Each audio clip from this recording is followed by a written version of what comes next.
There are three ways to go about building and growing your business. The first one is to simply get more clients. And this is what most businesses are doing. And it's necessary if you're just starting out. Every business needs to get more clients at some point.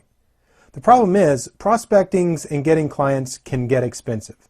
And if you've been in business for a while, you know this. It's a drain on resources. It's a drain on time and money.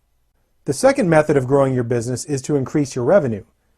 In order to increase your revenue, you can do one of two things, or both, and that's to raise your prices or sell more products and services.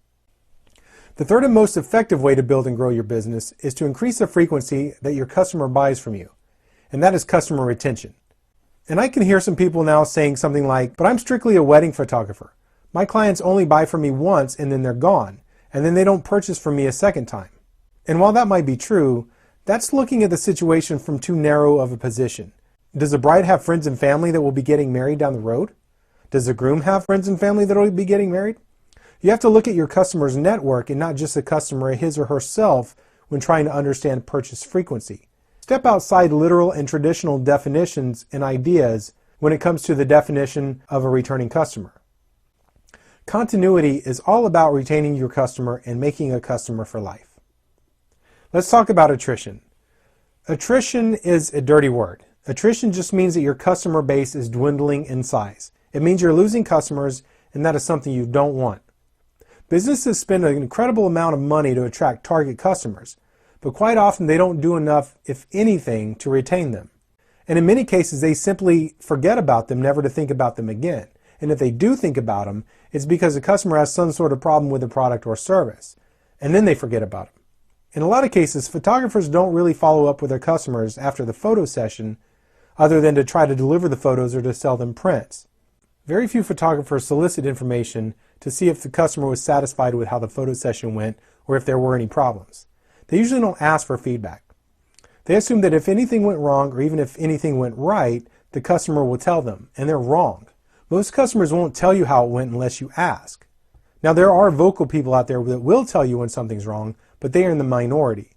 And for those that really have strong feelings, will let you know on sites like Yelp unless you ask them first. So why aren't you asking? Why aren't you asking if anything went wrong? Why aren't you asking if there was anything that didn't live up to their expectations? Why aren't you asking if it was a good experience? Questions like this keep your client interested in you, and they let your customer know that you care about them. And it also gives you so much more information about tailoring their next experience around their expectations. Yet I see so few people doing it. It boggles my mind. And it's funny, when I tell people about this one little thing, they say, that makes sense, or that's just common sense. Yet nobody does it, so it must not be common sense. I'm getting a little bit besides the point. But the point is, once the session is complete and the photos have been delivered or prints have been sold, few photographers stay in touch with a customer to foster long-term relationships, and then they lose customers. So when you have a customer that doesn't return to you in the future, it's called attrition. You spend a lot of money to attract and convert a customer, right?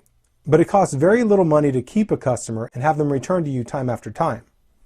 If you spend money to get a customer and then you lose that customer, you have to spend even more money just to replace that customer.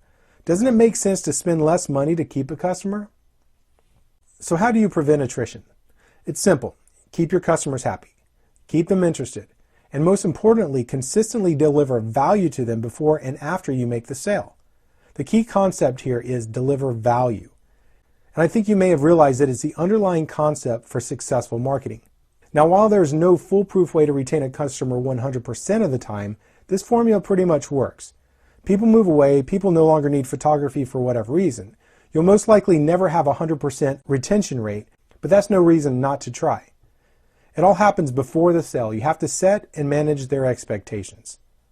Don't promise something you can't deliver.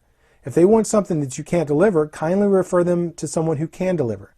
And if you can deliver, then convince them that they made the right decision by choosing you. Don't tell them that they made the right decision, show them. Show them with your actions and your body language. And use words that invoke confidence. Charm them, pay attention to them, and mention their needs and how you're going to solve their problems. Following up is the key. Make sure the customer is happy after the session and after the sale. If they aren't happy, find out why they're not happy and fix it if you can. Now, if it's something beyond your control, like maybe they're just the type of person that just isn't happy with anything, then let them go. They aren't unhappy with you, they're just unhappy with themselves. But in my experience, the majority of customers are not like that. So find out why they are unhappy and do what you can to fix it and make them happy. Don't expect them to give you any feedback on their own. You have to ask for it. Put your ego aside and ask. If there are problems and you can fix them, your client will consider you again just because you asked them and you fixed the problem. And then after you follow up with a session, you have to stay in touch with them. Don't let them forget about you. Because there's this concept called top of mind awareness. You want to be relentless in keeping in touch with your clients. You want it so that when they think about photography, they think about you first and only, like you're a part of their family. You want to develop that kind of relationship, though not in a creepy way. The absolute best way to get new customers is not to market to them directly, but to get your current customers to market to them for you. And this is called a referral. Your customers refer people they know to you, and then they become customers. But you have to dazzle them. You have to be so good that they want everyone to know about you. You want it to be that when their friends see their photos, they want some done themselves and they ask where they got them and they say you, because you were good and you delivered a good experience and you took care of them.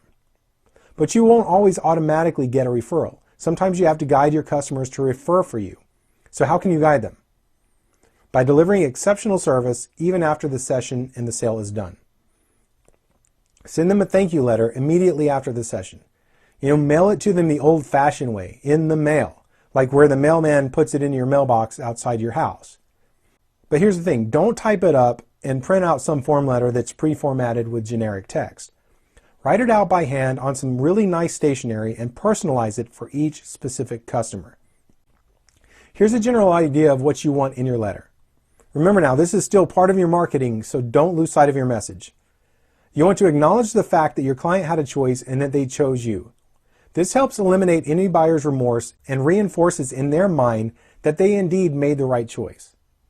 You also want to reassure them that you care by asking for feedback regarding any concerns that they had and reiterate that you have the best interests in mind by emphasizing your guarantee. Next, you want to let them know that you want them to be more than just a customer, that you want them to be part of your community, and that they can help support you and your business by referring their family, friends, colleagues, acquaintances, etc. Acknowledge that having their business is a privilege and that you had to earn it, so that they can expect you to go the extra mile for them. Let them know and make sure that they understand that you have some sort of reward system in place for every person that they refer to your business. Now, the reward could be whatever you feel is appropriate, a gift card, money, session credits, or print credits. But I would suggest you check with your local tax advisor to understand how each of these should be treated, since every locality is different. Long before you send out any letters, though, you should design and print some referral cards. Set them up about the size of business cards, and they don't really cost that much. Now, as far as the design goes, there are a few things you want to have on them. You want a sample of your photography to be the background, and then you could probably put multiple photos on each card to show a variety. You'll definitely want your business name, your telephone number, your website, and maybe even some social media profile links. And then you want to put some of these cards in the letter that you send out to your customer. That way they can just hand out the cards to their friends, and their friends can bring the card with them to the session for whatever discount or credit you have offered them. Your card should have some way of being tracked back to the person that referred you. You want the person that referred you to get credit for sending new business your way. So you can do this by adding a tracking code to the card. And it doesn't have to be anything fancy. It could just be the referring customer's name or customer number of some sort of combination. Whatever makes it easy for you to track it so you can give credit where credit is due. And then for the person that's being referred, you can use it as a referral card voucher to give them an incentive to come see you, like a 10 to 15% off a session fee or a print credit or whatever it is that you want to offer. Give them the reason to come book with you. Because remember, getting this client was virtually free. So any credit or discount you give is probably going to be less than what it would cost to find a new client through traditional marketing efforts, especially when you consider the lifetime value of a customer. The lifetime value of a single customer is how much they will spend with you in their lifetime. But in addition to that, each person that they refer to you adds more customer lifetime value to them. So you can see how valuable a single customer is that constantly refers new customers to you. A returning customer is absolutely worth investing money and energy in to build those relationships. Just remember that most importantly, it's all about relationship and the value of those relationships. See, there's that word again, value. It's the underlying concept in all your marketing. Well, that wraps it up for this program. I want to thank you again for joining me, and I wish you the best in your marketing efforts.